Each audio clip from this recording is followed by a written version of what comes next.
Today's the day. Arne Sorenson, President and CEO of Marriott. We're going to check in on Arne's health and get a quick update. Spoiler alert, he looks great, he sounds great. We're going to find out what he's seeing in China and how that might foreshadow with what happens in the US. And we're going to find out what it's like to run a global hospitality company during a global pandemic. Thanks for joining. Hey, Arne, thanks for joining me on Teague Talks. Thank you for coming. I'm really glad we get to talk today. A lot of people have asked, can we talk to Arne Sorenson? So thank you for joining me.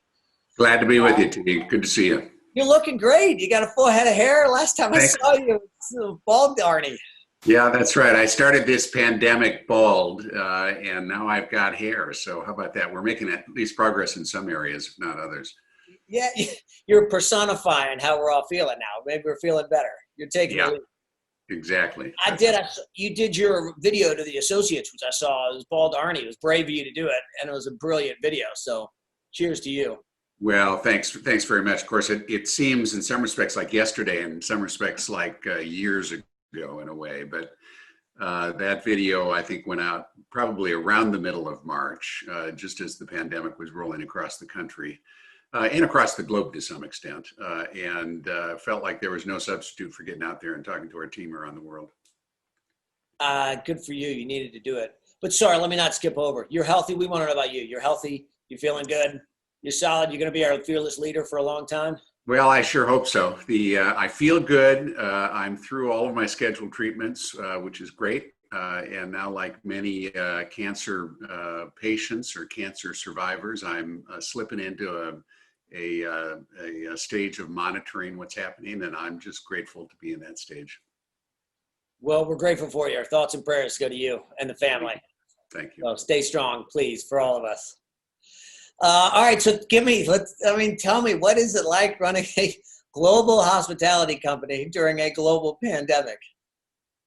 Well, it has been sort of an unimaginable crisis. And, I'm sure you've heard this and know this from your own experience with the industry. But, I've been around Marriott now for 24 years, I guess, got there in 1996. But was a lawyer before that and represented Marriott in the early 90s during the first Gulf War. So sort of watched from the outside that crisis, got to Marriott in time for the 2001 crisis, which was both the tech bubble bursting in early 2001 and then, of course, 9/11. And then, of course, was here during the Great Recession. And we thought, both in the context of 9/11 and the Great Recession, that we would never see business conditions as bad again. Remember, the business conditions, the worst quarter in the Great Recession was minus 25% RevPAR growth. And dare I ask, where are we now? Well, I mean, we're probably running minus 60 to 70 broadly, depending on the part of the world.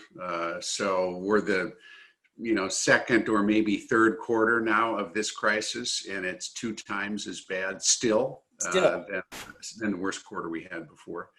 On the other side of that, each week gets a little bit better than the last week.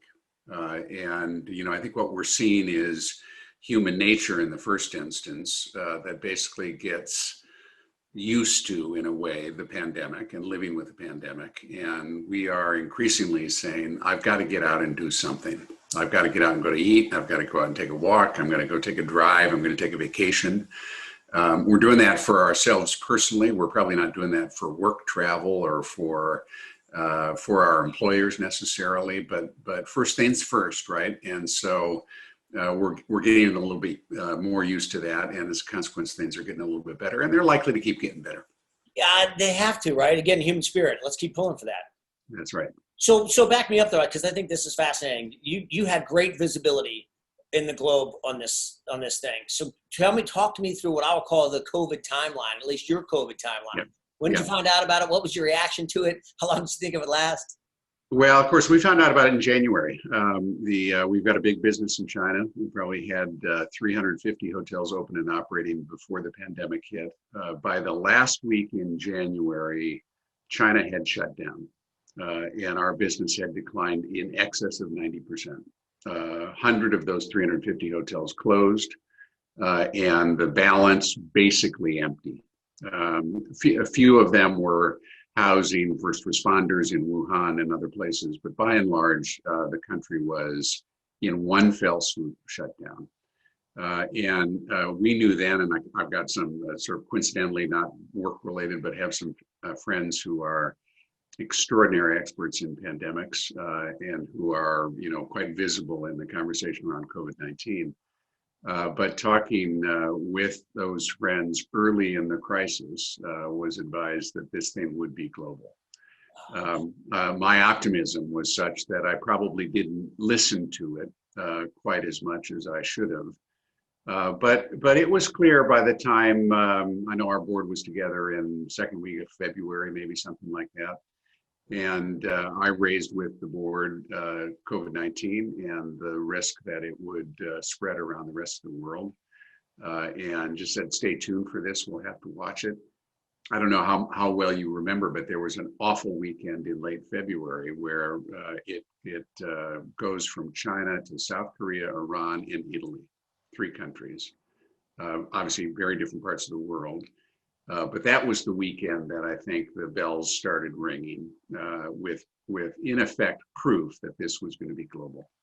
And then of course we all watched the next few weeks happen, and by the middle of March, that minus 90% business condition that we saw in China late January becomes global. So what, maybe I should ask in hindsight, what would you have done differently? Well, I'm not sure there's much that could have been done differently. Maybe, if it had been certain, we would have planned a little bit more for what steps we were going to take in the United States. But this, this is partly, it's one of the challenges of being in a public company, and to some extent, one of the challenges in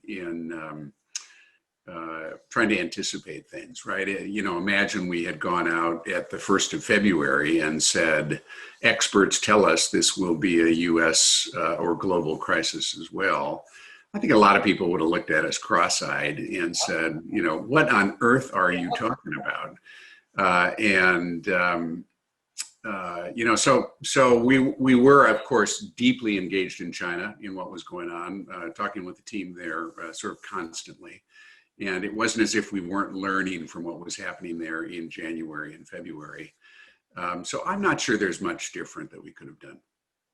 I think, Arne, just listen, next time between you and me as friends, when you hear there's a global pandemic coming, just give me a call. Your good friend Teague, I'm going to tell your board of directors. I may or may not tell anybody. But a little phone to a friend would be great. Yeah. All right. So what are you learning from the rest of the country right now that you think is can help the U.S.? I mean, well, I think that China and the U.S. contrast is a very interesting one. Yes. And we should start with the recognition that China and the U.S. are both domestic travel markets, fundamentally.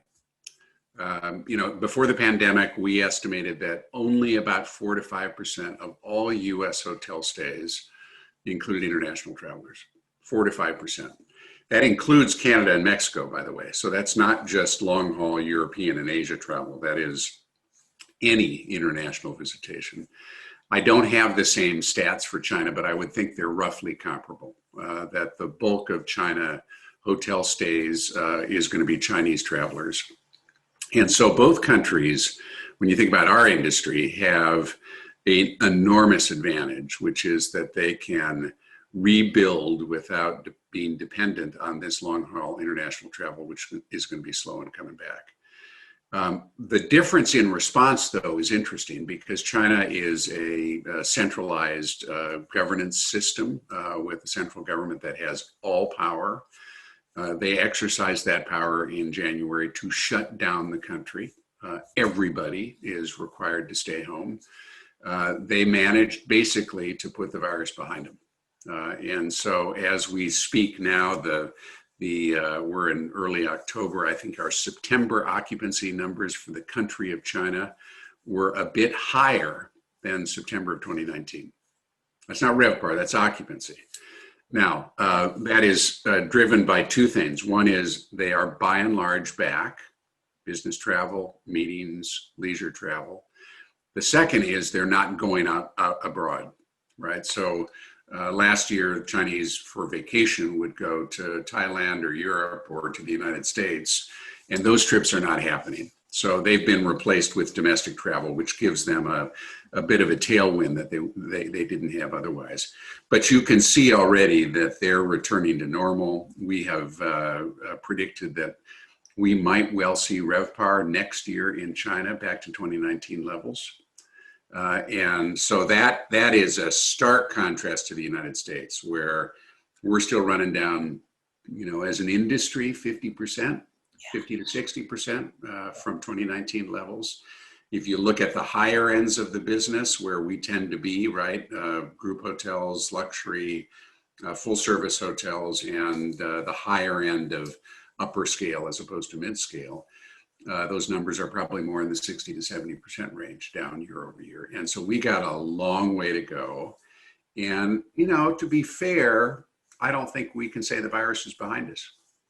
It's still very much present. We have 40 to 45,000 new cases a day. In the teeth of the crisis in April, when we thought the world was falling apart, we were less than 30,000 new cases a day. So you can see that this is not really behind us. So, no, not a chance. So what do we do?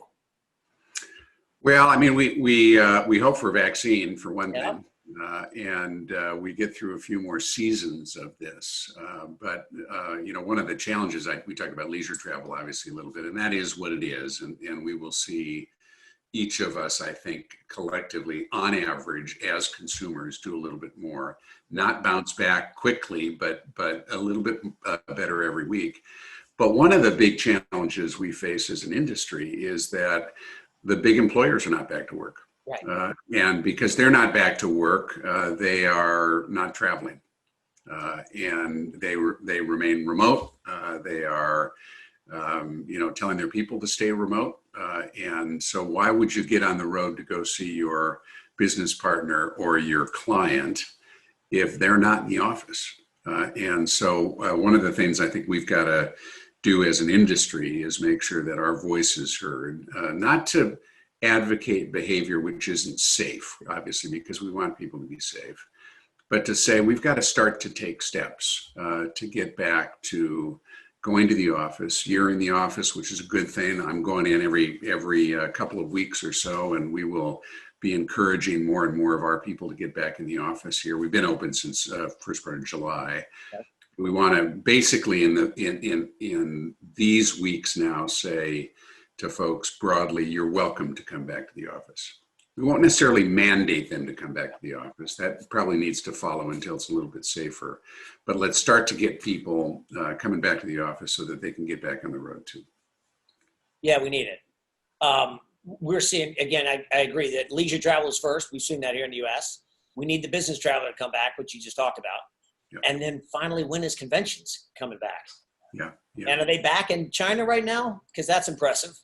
Yeah, they are. Group business is back. It's probably not quite at the levels it was at in 2019, but it's moving quickly and coming back. I think in the U.S., we've had some meetings.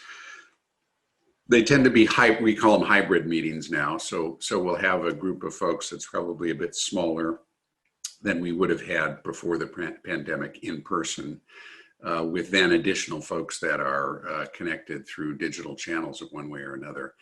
And we and of course our peers in the industry are doing what we can to make those groups as safe as they can be, and that includes less density in the meeting rooms. It includes different approaches to food and beverage.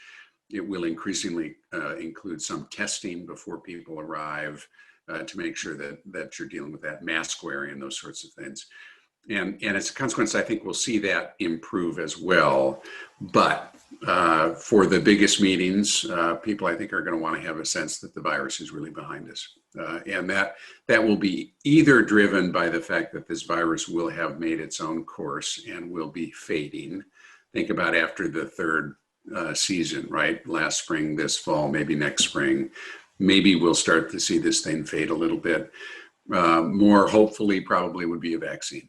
And if we can get the vaccine out there sometime in the first or second quarter of next year, starting to be administered, right, and impacting folks, I think we could then start to see folks, at least initially, booking meetings. It takes a little while for the convention business to actually show up in hotels.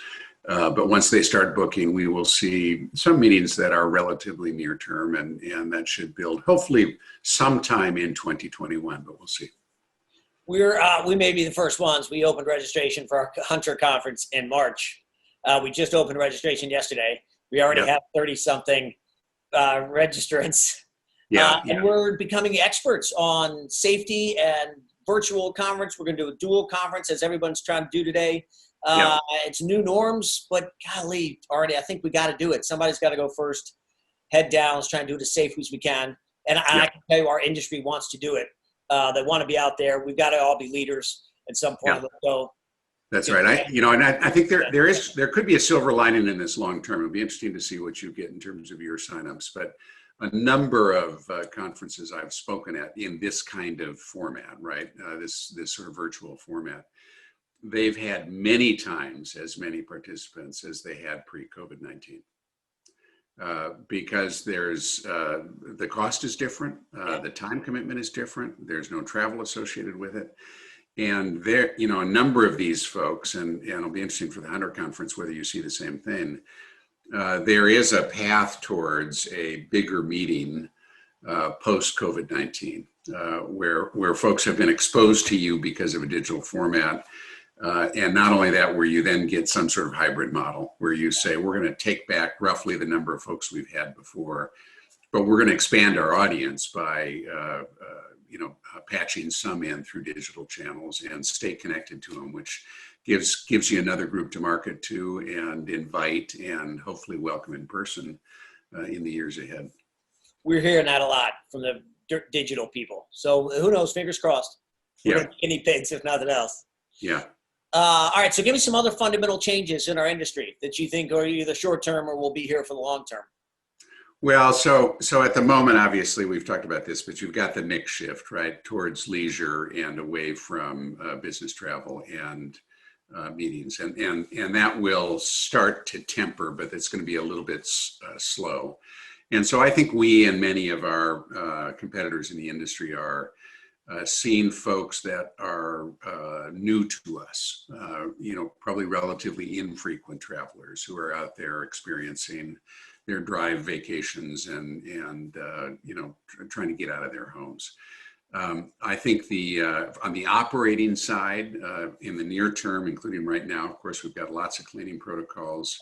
We can spend as much time talking about that as you'd like, but it's, in some respects, it's old news, right? It's been out there for a few months, right?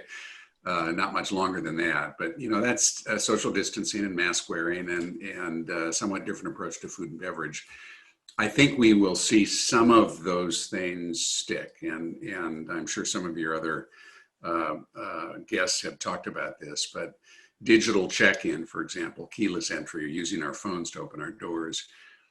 In the hotel business, that's not really been broadly used. Technology's been available, but compare the way we check into hotels with the way we check in for a flight.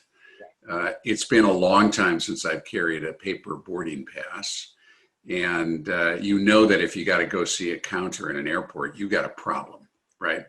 And whenever somebody tells you to go see the counter, it's just like, oh, are you kidding? I don't want to go do that.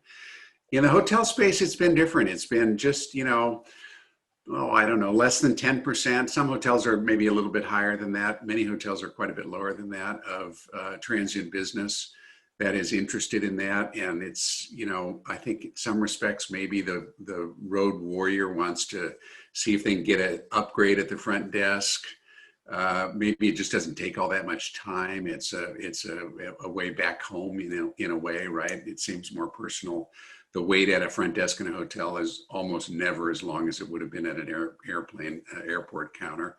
But I do think we will see more of this get adopted now because there's a safety reason to use that key. And so I think that's one change. I think the second thing is we've got to look at is food and beverage and what aspects of this stick. Some of this depends on the virus, but you think about buffets, for example. You think about big group meeting, feeding protocols and that sort of thing. And those are spaces where, I think we may see some changes that are a little bit longer lasting. So I think you're right, Arne, but let's talk about some of the, financial hardships that we're all facing. Hunter's facing, everyone. Our business is off significantly, as are our peers and the like. And corporate Marriott's revenues are off significantly. Right. Franchise community, which is a big part of all of us, right? Marriott is off significantly. Yeah. Dare I ask, what is Marriott doing to help their franchisees get through these tough times? Yeah, I mean, the answer is everything we can, of course. From the beginning of this, we have really talked about three communities that we are focused on. Our associates, of course, Marriott has said for a long time, it starts with our associates. We can't get to our guests except through our associates. So take care of the associates and they'll take care of the guests, and the guests will come back again and again. That's the 90-year-old phrase that's been around Marriott from the beginning and still very much animates us. Second, of course, is the hotel guest. And of course, everybody understands that we serve that guest.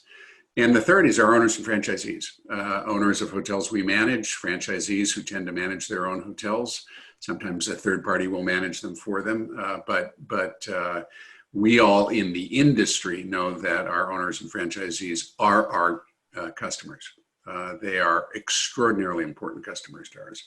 The rest of the world has no clue about this. The rest of the world, I think in many respects, assumes that every hotel that's got a Marriott flag on it is probably owned by Marriott.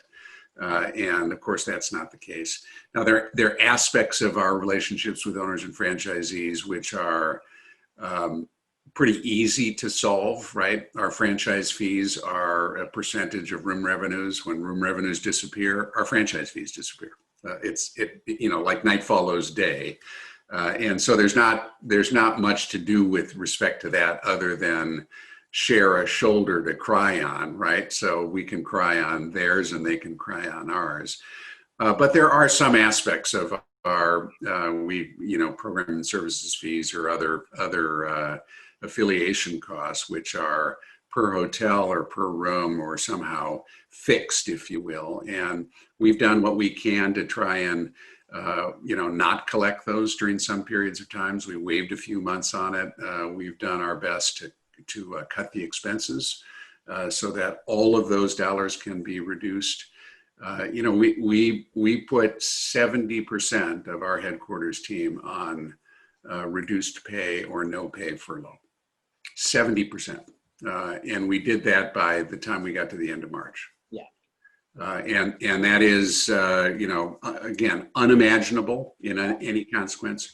Enormous pain for our team, but we had to basically say, you've got to get control of these costs because the franchisees can't pay them, right? They've got no revenue. So those are the kinds of steps that were taken. I think as demand has rebuilt a little bit, it has gotten a little bit better, but nobody's well. No. When do you anticipate bringing the Marriott employees' family back? Well, we are right now last week and this week, sort of pivoting. So we have rebuilt the organization. We are bringing people back off furlough to sort of regular pay. Our headcount is down and down meaningfully, not down 70%, but we've had to cut more deeply than we ever have in the past. And we're hopeful that we can now be looking forward. Pandemic is obviously not over, but looking towards rebuilding demand and sort of thinking about the future. I think it's good signs I agree, we got to look forward, we got to get back. But if you're bringing people back, because the airlines are going the opposite, Disney's going the opposite. Those guys are making more permanent cuts to shrink permanently rather than bringing people back. Yeah, I mean, I think to be fair, what Disney and the airlines are doing is transitioning to a different place. The folks that they've had, I mean, Disney is a little bit harder for me to assess, but I suspect most of these folks have been on furlough. And Disney is now converting it to more of a permanent layoff, if you will, because demand is still low. The airlines, of course, have carried folks by and large through government support until the end of September. Those benefits have run out. And as a consequence, a lot of those jobs are being converted to layoffs as well. It's not that they were all working hard in September because they didn't have the volume. They still don't have the volume. Volume they had in September, by and large, they've still got in October. So it's not that their fundamental business is deteriorating October versus September. It is that, with another month passing and maybe some government support that no longer is available, they're having to recognize that there will be longer lasting consequences to some of this than they anticipated. Yeah, so you're connected to Washington. I'll ask, what are you hearing from Washington? What support? What's Marriott going to get? What are the individuals going to get? What are you hearing? Well, I mean, at the moment, it doesn't look very positive. I'm on the phone with somebody on the Hill or somebody in the administration, usually a few times a week. Often leadership on the Hill. I was on with one of the most senior leaders in the House and the Senate last week, both two different parties, hearing the same thing from both, which is they don't anticipate we're going to get another package before the election. Of course, we saw President Trump tweet both things last night. He first seemed to say, discussions are over, I'm pulling my team. And then as the night went on, he seemed to say there's some things he was open to doing. But it doesn't look very good. And of course, we don't want to go down the rabbit hole of politics, but too much of our politics today is preventing the other side from accomplishing something that is going to be good for them. So there is a strong self-interest in both parties to avoid compromise and to avoid getting something done together. And I'm afraid we're all going to pay the price for that. Yeah, I think so too. I mean, I don't know. My silver lining is we got good people in our industry. Marriott has incredible franchisee. The Marriott franchisee is very entrepreneurial spirit, very self-reliant. They're already out there on their own, doing what they have to do, rolling up their sleeves, good conversations with their banks and their lenders. Yeah. I think they're going to be okay. They're getting to a break even from most of what I'm hearing right now. Yeah. Although they're off significantly in revenue and volume. And they may be getting to a break even from an operating cost perspective, but you still got debt service and you still got property taxes and you still got a number of things. And so, from a selfish industry or franchisee perspective, you could say, we need PPP redone. We need Main Street lending program to have a better EBITDA ratio so that those funds are available to our franchisees. And sadly, we'll probably get none of that. I think the other thing, and this is both relevant to our people and relevant to the economy writ large, is the cratering of the unemployment insurance for the folks that used to work with all of us, right? And who are now without jobs is going to be devastating for many of them. And make it that much harder for them to come back and sort of rebuild their lives, be good customers of ours, and think about the long-term consequences of that across the macroeconomic environment. We need not only for the virus to get behind us, but we need for the economy to be as robust as it can, because that is what historically drives demand. Right? It's not a virus. It is a question of what kind of economic activity is out there, what kind of resources we have, and that hangover is likely to be sticky for probably a good number of years. Which, let me flow that into that. If we're working on demand on the existing assets, that flows into new development, right? Which has been a big part of our industry, a big part of the economy, a big part of your business. Yeah. How do you see development looking in the future? Well, that's a good question, and you're picking up a lot of this, I'm sure, real time, just as our development team is. I mean, I think that the franchise community that you know well is diverse. It is spread across the country in different kinds of markets, different kinds of brands. Some are obviously stronger than others, depending on location today. Some business models are more robust and healthy today than others. And as a consequence, we still see a number of folks going forward with their projects. Certainly, if they were already under construction, overwhelmingly those projects will get completed and will open. So we have continued to open hotels that were started before.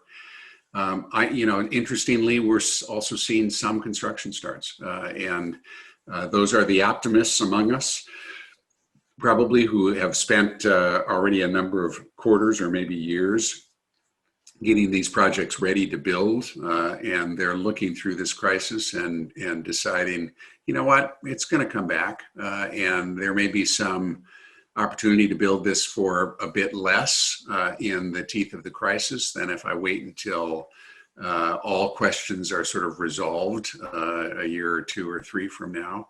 But we're going to watch this, and obviously the longer demand stays down, the more I think we'll see some of those projects be deferred. Our experience from prior crises is that most of them ultimately get built. It might take a year or two or even 3 years longer, but these are specific projects, specific locations with a proponent behind it, and sooner or later they'll probably get underway. I think so. We're hearing the same stuff, just we're hearing everything sort of paused and delayed. Yeah. We need the construction prices to come down a lot more for them to all make sense. And we can't get lending today, right? The debt on new construction is non-existent. Yeah. What have you seen so far in construction costs? How much have they come down? We have not seen a bunch. But I just think the pipeline is lagging. I think the construction projects that were in development are still happening, and they haven't seen the drop off. So we're starting to see a few companies come out that have realized their pipeline's empty, come out with aggressive bids, but not as a general mass. Yeah. So we need that construction cost to come down a lot more.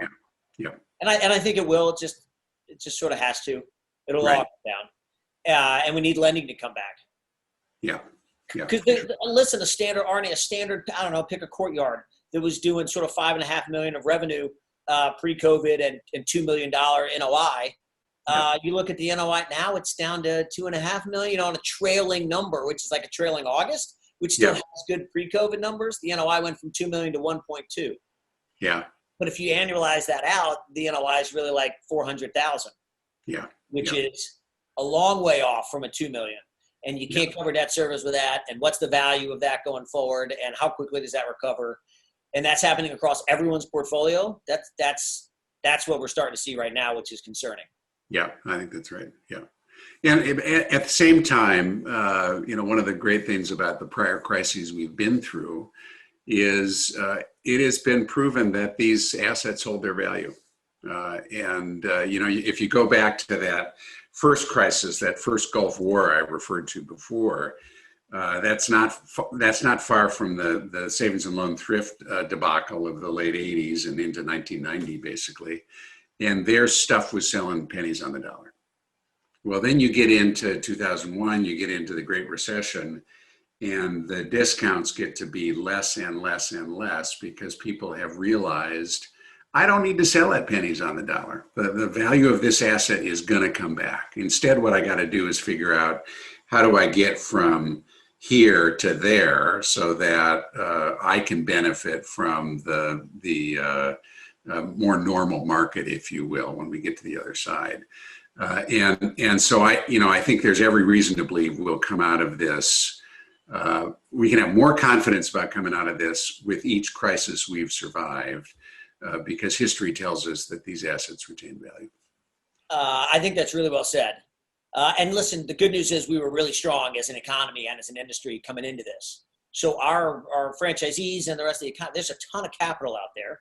And the good news is it's very focused on the hospitality industry at the moment. Right. Now, the bad news is they think it's because that's where the most pain is. And they think that there's huge discounts and that they can buy assets for 50 cents on the dollar. And that's just not there. The sellers aren't there because the pain's not there. And the sellers are like, I'm not giving it away for that. So we still have that big discount. Sellers are at 10%, buyers are at 40%. We've been there for a long time. We're still there.